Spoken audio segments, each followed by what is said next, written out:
ऋषि मुनियों की पावन धरती, देश धर्म का नाता है। कहते सारे लोग यही है, वो हमारी माता है। जाग उठो ओ भारतवासी, जाग उठो ओ भारतवासी, गौ पर छुरियां चलती हैं। बंद करो गौ माँ की हत्या, सारी जनता कहती है। बंद करो गौ माँ की हत्या, सारी जनता कहती है।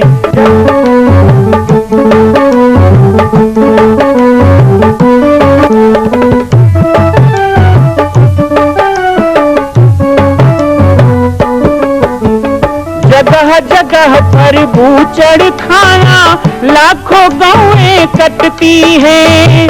किसे सुनाए व्यथा हमारी, नैना नीर बहाती है। रक्षा करना गौ माता की, रक्षा करना गौ माता की, गीता ज्ञान सिखाती है। बंद करो गौ माँ की हत्या, सारी जनता कहती है। बंद करो गौ माँ की हत्या, सारी जनता कहती है।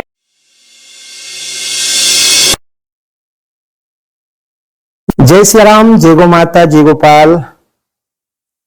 आज सर्वसिद्ध शक्तिपीठ श्री जामड़ी पाटेश्वर धाम से मुझे आप सबके सम्मुख कुछ विषय रखने के लिए आना पड़ा।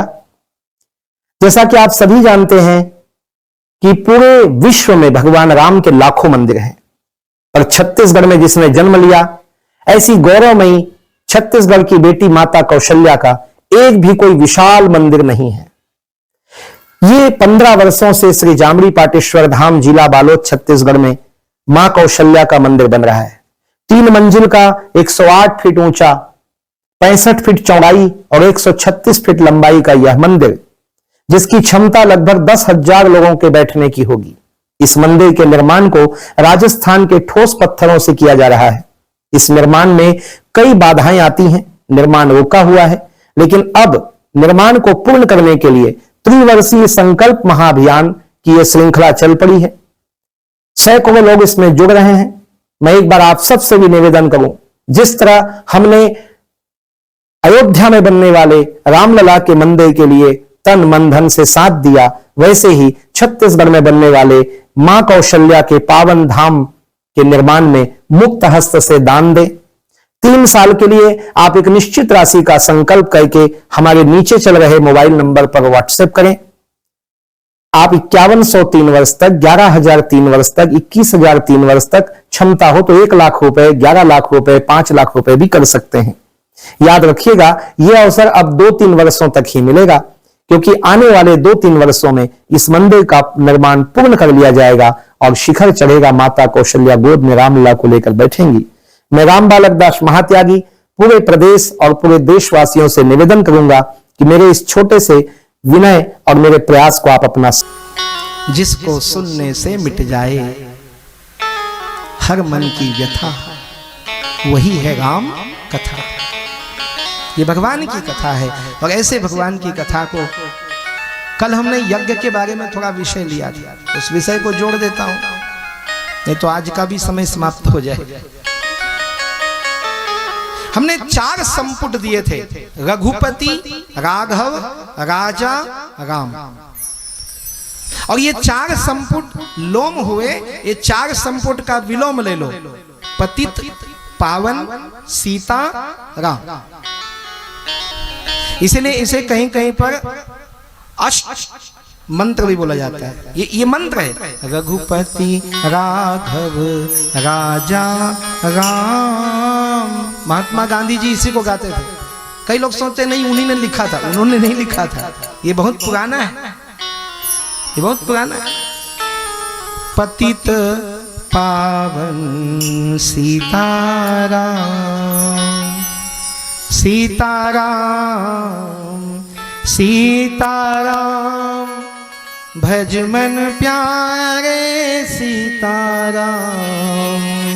रघुपति, राघव, राजा राम पतित पावन सीताराम। भगवान राम का जन्म होता है, राम जी का जन्म हुआ, सबने जय जयकार किया। कौन आया? रघुकुल का स्वामी आया। जन्म लेते ही रघुपति। जब माँ कौशल्या के गोद में भगवान आए तो माँ कौशल्या कहती है मेरा राघव आया। कौन आया? मेरा राघव। भगवान राघव हुए। लेकिन जब दशरथ की गोद में आए तो दशरथ ने क्या कहा? अयोध्या का राजा आ गया। लेकिन जब कैकेयी के गोद में गए, ध्यान से सुनिएगा, राम का जन्म हुआ, अयोध्या ने कहा रघुपति आया, रघुपति आया। जब कौशल्या के गोद में गए तो राघव हो गए। जब राजा दशरथ के गोद में गए, राजा है तो राजा, मेरा राजा, मेरा राजा बेटा। लेकिन जब कैकेयी के गोद में गए हैं तो मां कैकेयी ने कहा राम।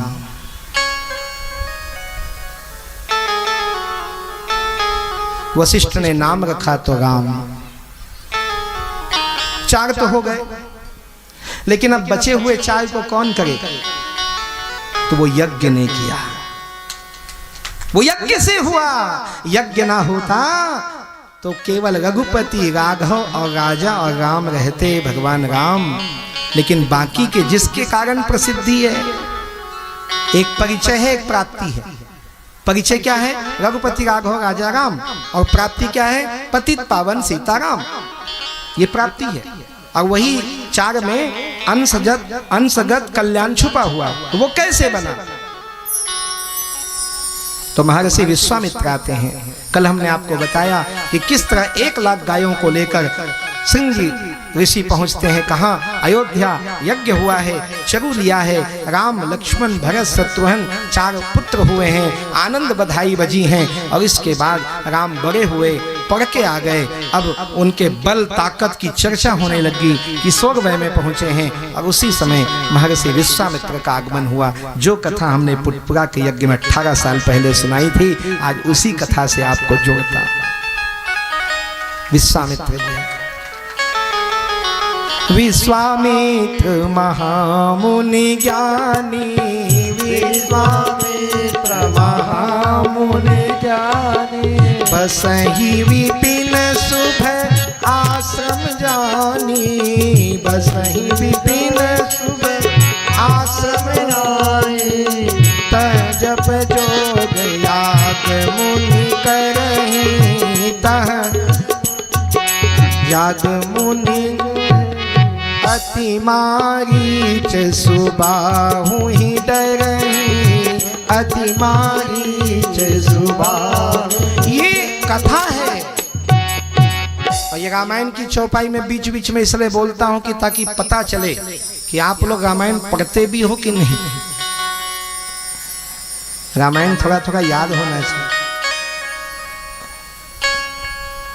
रामायण की यदि 10 चौपाई और गीता के 5 श्लोक याद नहीं है तो समझ लो कि आप सनातनी नहीं हो।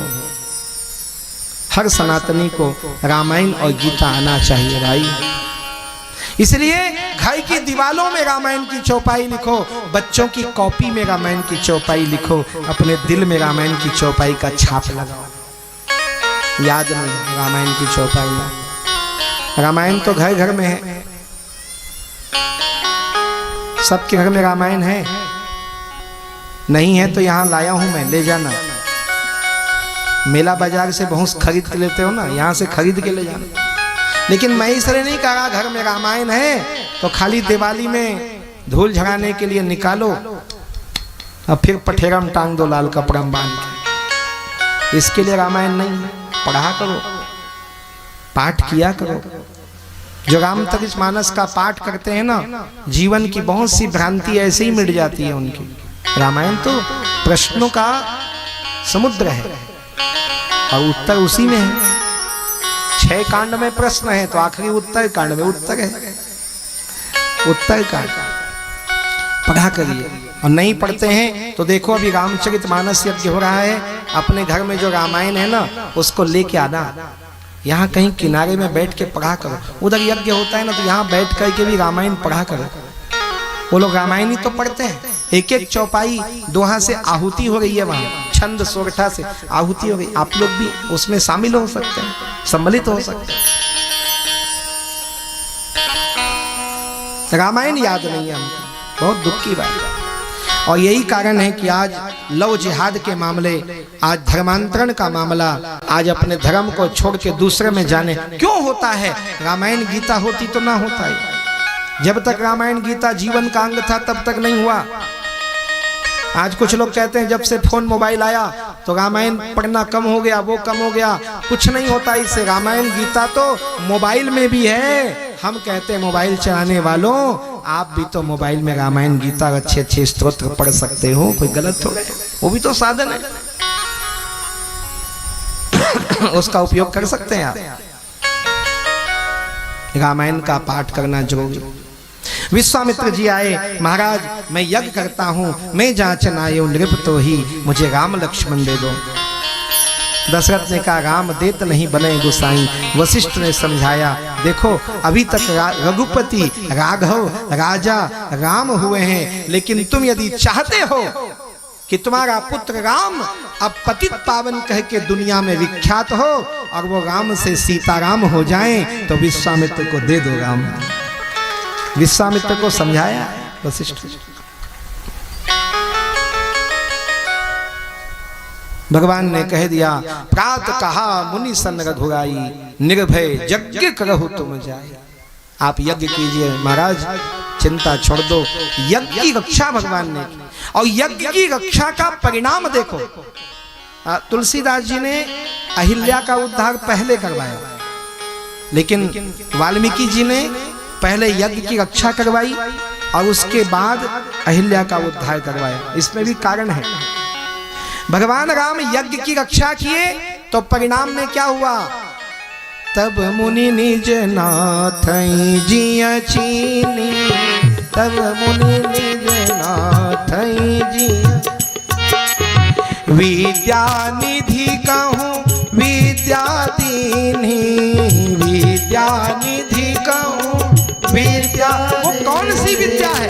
वो कौन सी विद्या है? जब मारीचबाहु का नाश कर दिया भगवान राम ने, तो महाराज विश्वामित्र ने पहचान लिया, ये तो मेरे तारणहार हैं, ये तो विष्णु हैं, ये तो राम हैं। और उन्होंने सारे अस्त्र शस्त्र की विद्या जिससे भगवान राम ने रावण को मारा, वो अजय विद्या तब जाके राम जी को मिली। और अहिल्या का उद्धार करके राम क्या बन गए? पतित पावन। अहिल्या का उद्धार किए तभी से उनका नाम हो गया पतित पावन। मां कौशल्या की पावन जन्मभूमि छत्तीसगढ़ प्रांत में बालोद जिला में स्थित है श्री सर्वसिद्ध शक्तिपीठ जामड़ी पाटेश्वर धाम। परम पूज्य सद्गुरुदेव राजयोगी बाबा जी की तपस्थली श्री पाटेश्वर धाम और विश्व के अद्वितीय मां कौशल्या जन्मभूमि मंदिर निर्माण का दर्शन करने और इसी प्रकार समसामयिक विषयों पर अपना ज्ञानवर्धन करने के लिए और 10,000 गायों के लिए बनने वाले श्री हनुमान नंदीशाला गो अभ्यारण्य का समाचार प्राप्त करने के लिए आप सभी देखते रहें YouTube चैनल पर राम बालक दास, और हमारे चैनल को आप सभी सब्सक्राइब करें, घंटी का बटन दबाएं ताकि आप सूचनाओं से जुड़े रह सकें। जय श्री राम, जय गौ माता, जय गोपाल।